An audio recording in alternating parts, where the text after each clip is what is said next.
அவருடைய மகனான முகமது ஜியாத் அவர்கள் இரண்டாவது பரிசை தட்டிச் செல்கிறார்.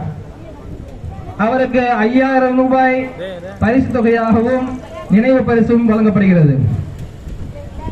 நாரே தக்பீர், நாரே ரிசாலத்.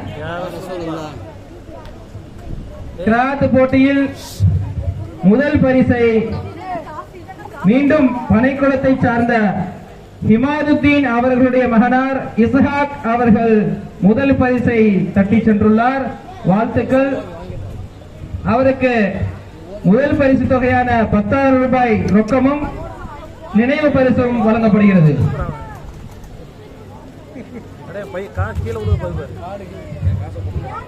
நாரே தக்பீர், நாரே ரிசாலத்.